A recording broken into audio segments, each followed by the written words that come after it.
It was closer than many of us would have liked, but the Kings pull out the win against an extremely shorthanded Memphis Grizzlies team, 103-94. The Grizzlies only had 8 active players, so they were at the minimum amount of players you can have to play a game. They had to sign Matthew Hurt to a 10-day hardship contract. That's how shorthanded they were, but they competed in this one. And I think a lot of people are making it out that this was like a bad win for the Kings and they played super poorly.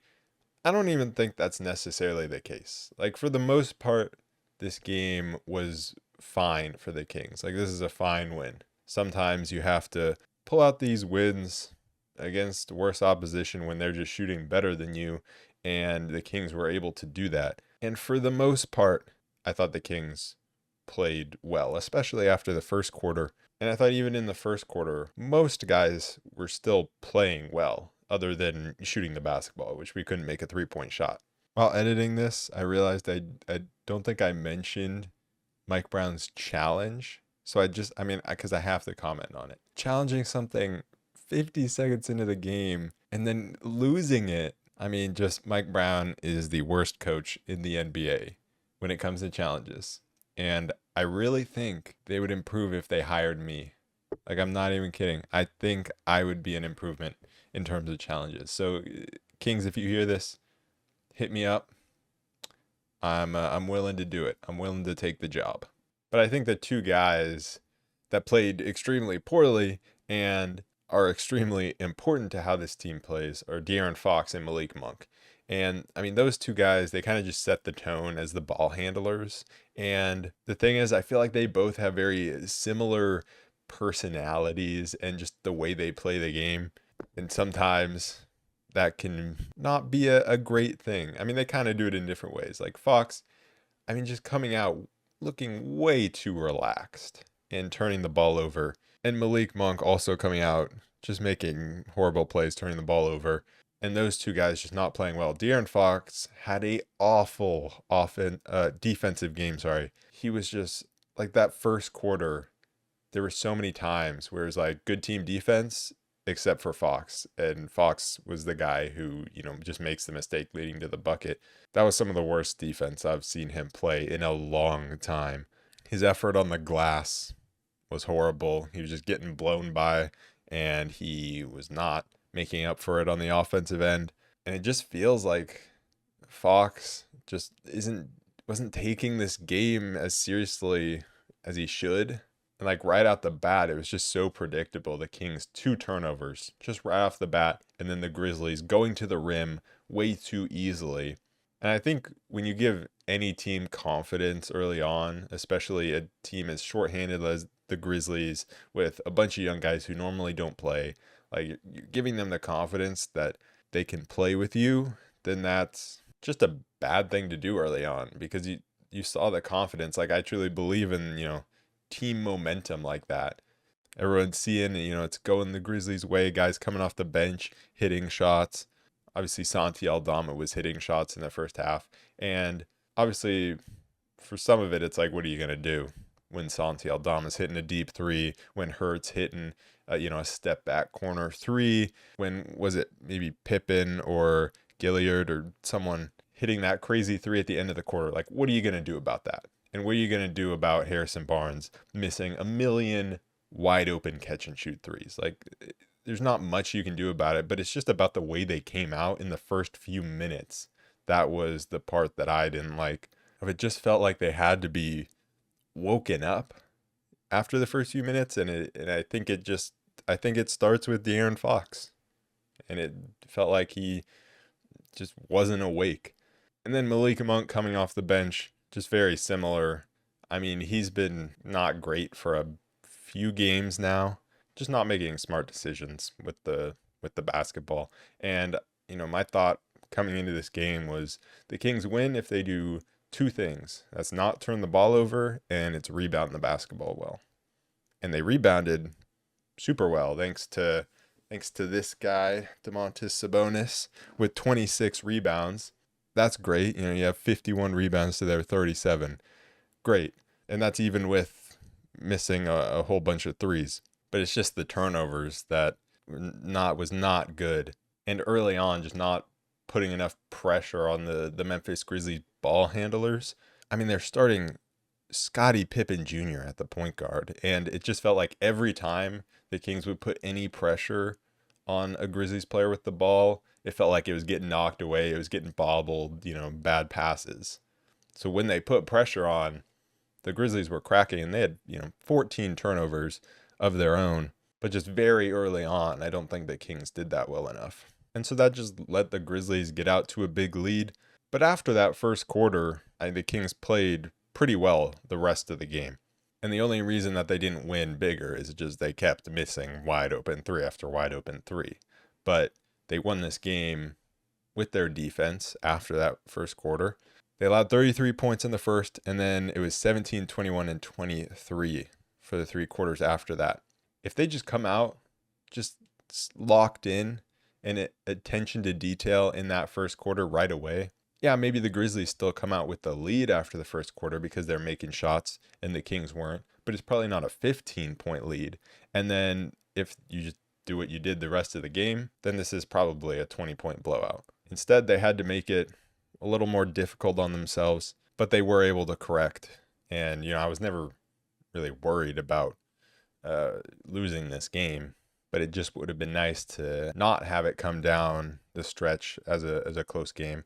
I think the only other thing the Kings could have done better, other than the turnovers and a few guys individually locking in defensively, I think is just attacking the rim more.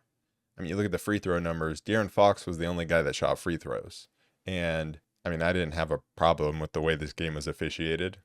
He was, Fox was 6 for 10 and the Grizzlies were 21 for 28 from the free throw line. It's hard to blame them too much because, I mean, it was wide open three after wide open three, it felt like, especially for Harrison Barnes. But there just are those moments where you want them to get inside and see a few buckets go down. And I thought they did that, especially in the third quarter. I thought you saw Kevin Huerter and Harrison Barnes both going to the rim, and Harrison Barnes had like a nice short midi that after he pump faked from three, Huerter was going to the rim. Huerter missed a couple layups, so his numbers could have looked even better, but I thought he was really good in this game. And Harrison Barnes, the past 3 games, has been obviously on fire, and he wasn't in this game. He's cold from deep, even though they were very open catch and shoot threes. But I have no problem how he played. Him taking 15 shots, I mean, if he's open, that's what I want him doing. And yeah, he went 5 for 15, he had 12 points. And I thought he was making things happen. And I thought he was solid enough defensively, especially trying to match Jaren Jackson Jr. for part of the game, or just being able to guard guys straight up inside. Kevin Huerter, the same. I thought his off-ball defense was great. And again, he missed some shots inside, but for the most part, I really liked how he was getting his shots and where his shots were coming from. And he ended with 17 points, including some clutch buckets down the stretch. And then Domantas Sabonis, I mean, just a beast. He out-rebounded the rest of the team combined, 26 rebounds, 20 defensive, 6 offensive. So he took care of the rebounding himself for the most part. I said I thought Fox was horrible on the glass. I mean, Barnes wasn't good in terms of rebounding, but he hasn't been all season. But again, it didn't matter. And this is why the Kings are such a good defensive rebounding team, because Sabonis just cleans them all up. And he also cleaned up a lot of the looks that the Kings were missing on the other end. I mean, he went for 20, 26, and 5. And those 5 assists, obviously, that was with guys missing a lot of wide open looks off of his passes. He went 10 for 11 from the field. I thought he got everything within the flow of the offense, and he was just amazing, and he dominated this game. And it feels like even when the Kings, it feels like in the games against bad teams, usually, even when the Kings are starting a little slow or aren't really showing up, it feels like Sabonis is always there and he's always performing, and it's just a matter of guys stepping up around him. And then Keegan Murray had a very bad game. He had some solid defensive moments getting his hands on balls, but he was just really bad offensively. He wasn't knocking down his shot, but I mean, That's not the end all be all with him, but it was just his decision making with the ball. Too many turnovers. I mean, he led the team in turnovers, 4 turnovers, which is pretty wild.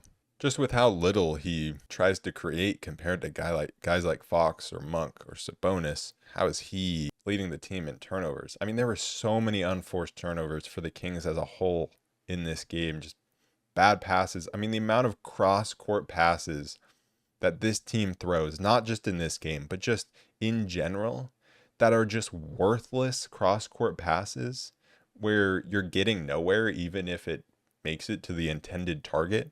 It's just like, why? And I mean, we had 19 turnovers. It could have been even more with some of the passes that almost went out that they were barely able to bring in. Trey Lyles stepped in for Keegan Murray, obviously not having the best game, so didn't get very many minutes, 25 minutes. And he stepped in and played well. I thought it was interesting. The Kings tried to go to both Lyles and Keegan in the post a lot more than normal. I mean, there were at least 3 Lyles post-ups. There were a few Keegan post-ups that resulted in turnovers. One of them resulted in a good shot, actually, for Keegan, and he just missed it. But Lyles went into the post. One of those also resulted in a turnover. So not a great, turnover ratio there. So maybe it's not something we should look to continue to do. But Lyles also, he made a nice fadeaway and he showed some good footwork to get a layup inside. So I don't know. Maybe it's okay. I mean, I don't love those plays unless they're like super deep against a really small guy, which that wasn't really the case. It was they weren't very deep and they were still going to them in the post, and it wasn't the best. But Lyles as a whole, I thought he played a pretty good game. Knocked down a couple threes, was able to stand in and take a charge against Jaren Jackson Jr. Also had a really nice steal late. There were a few moments with the bench unit as a whole, with him a part of that, of just beautiful ball movement, and he was a part of that by, pump faking on the 3-point line, taking a dribble in, kicking out to the perimeter, and so he was a part of some great ball movement.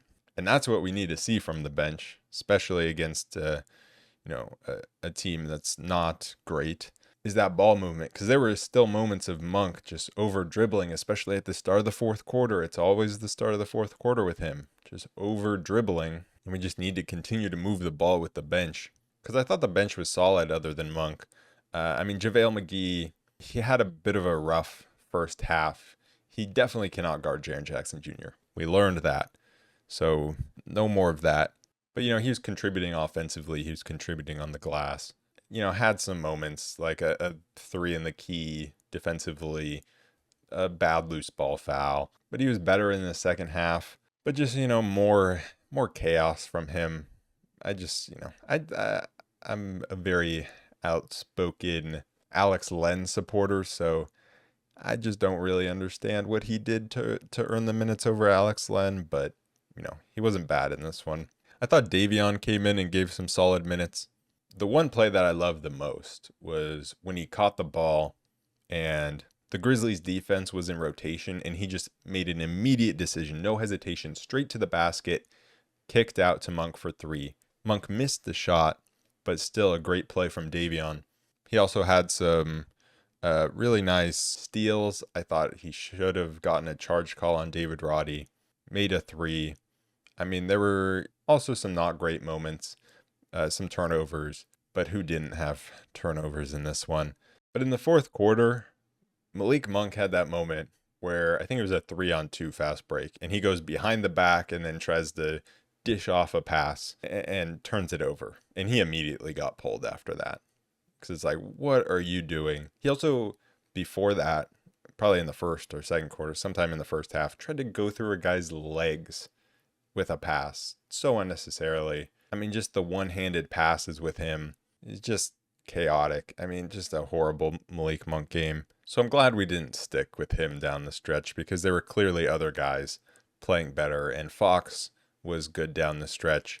Made some nice offensive plays like Fox, that mid-range shot, and then the 2 big shots. Also some good creation from him. So he got better late when he, actually takes things seriously. I mean, with him, it's so predictable. You can just see from his body language when he's being too relaxed. And just try next time you watch a game, just look out for De'Aaron's body language. And if he looks too relaxed, a turnover is coming or a near turnover is coming. Because it felt like there were even a lot of moments, he had 3 turnovers. It felt like it could have been more on multiple occasions. But in the end, he was able to turn it around. I just think at the end of the day, this is one of those games where you hit just a few wide open threes, and this is probably a blowout, especially early on. Last time we played Memphis, we held them to 92 points. This time, it was 94 points, including not allowing anything in the last 3 minutes, which was huge. And I think they got to 90 points with over 5 minutes to go and ended with 94. That's great. Locking down the stretch and not allowing more than 23 points in the last 3 quarters. That's great. The only quarter where the Grizzlies went off was the one where they couldn't miss from 3.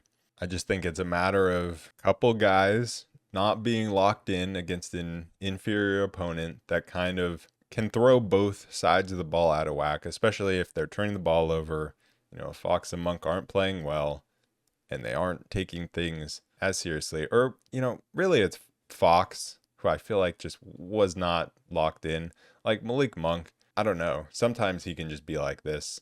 And I think it's just chaos. I don't think it's necessarily him not being locked in, but it's just him being himself. And when he's kind of off, then it's really bad because he tries to play with a lot of flair and that can backfire. One thing that I found really weird was when Jaren Jackson Jr. picked up his 5th foul. And that was a great drop by Trey Lyles. That was after Lyles got the steal, Herter hits the 3, then Lyles tries to rebound the ball and draws the loose ball foul on Jaren Jackson Jr. to make it 5 fouls on Triple J. And that was big, but I didn't understand why they took him out.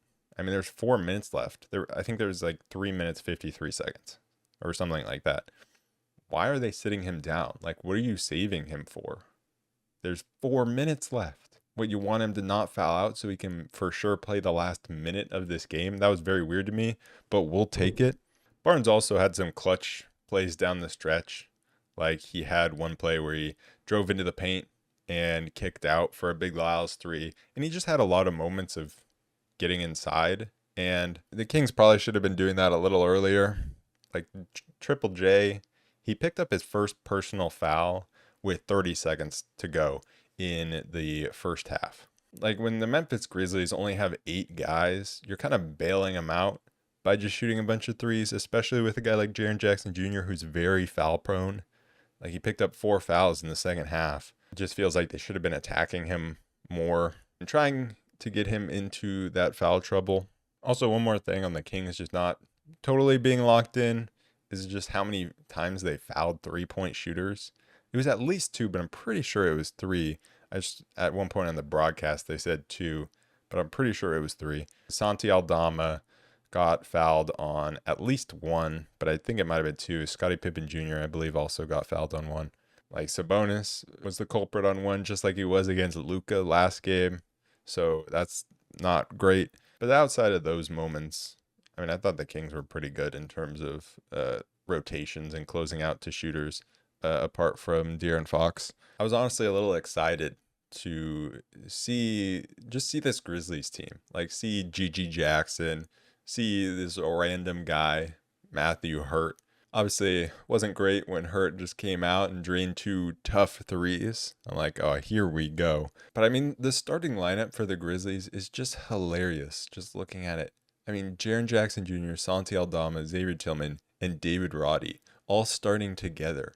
That's just a hilarious front court. I mean, I guess David Roddy, he's playing the 2 in this scenario, which is crazy. Or maybe that's Santi Aldama. I don't know, however you want to designate that. You just got these big dudes, and then you have tiny Scottie Pippen Jr. at the 1. It's just whoever we got, we're throwing them in that starting lineup. It's bad when even a guy like Vince Williams is out. The guy who has stepped up with all these injuries to the Grizzlies and has been a bright spot for them. And even he is out. So it's just rough for the Grizzlies. But the Kings, moved to 3-0 on this current road trip and are on a 4-game win streak after having a 4-game losing streak. And it's just like, man, if we didn't obviously blow those 2 games in Milwaukee and Phoenix, we would have been looking at a great stretch here. And I do think the Kings have been playing some solid basketball as of late, even if we are just 4-4 in the last 8.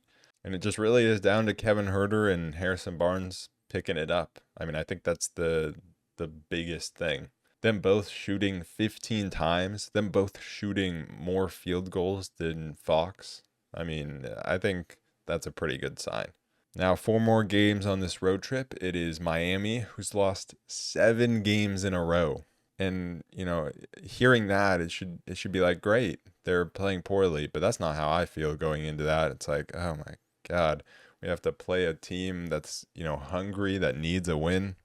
That doesn't sound great to me. One thing I didn't mention, I think in my preview of this Memphis game, I said this was the first time the Kings wouldn't be playing a team on the second out of a back-to-back on this road trip. Yeah, I misread the schedule.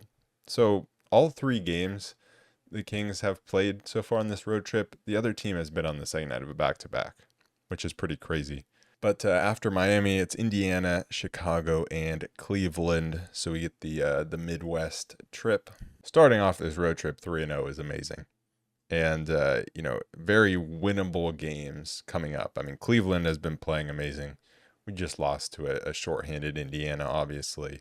But all 4 of these games are winnable, especially the first 3. But then again, they're all losable as well. And so I think now that you're past the first 3 games, you've won them all. Now it's, you try to go 2-2 in these next games, and you're coming out with a great road trip. I haven't really mentioned it much, but Sasha Vezenkov is still out with his ankle injury. He was questionable to play against Dallas, and so that was a good sign. But he didn't play, obviously, and he didn't play in this one either. But he's been questionable the last 2 games. So I think that's, a good sign that he should be back relatively soon. And he was just kind of finding his groove. So unfortunate timing, obviously, on that injury, but hopefully he can come back and keep providing good minutes.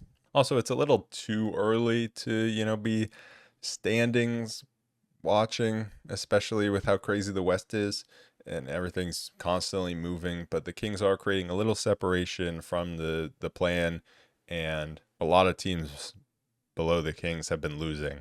So it's a great time for the Kings to have a win streak. Obviously, that's not how it works. There's no good time to have a win streak. If you have a win streak, it's good no matter when. But hopefully the Kings can continue to create some separation so we don't have to worry about the plan much coming down the stretch of the season. But anyways, that is it for this episode of the Roll Report. I will be back on Wednesday to recap that game against the Miami Heat. Peace.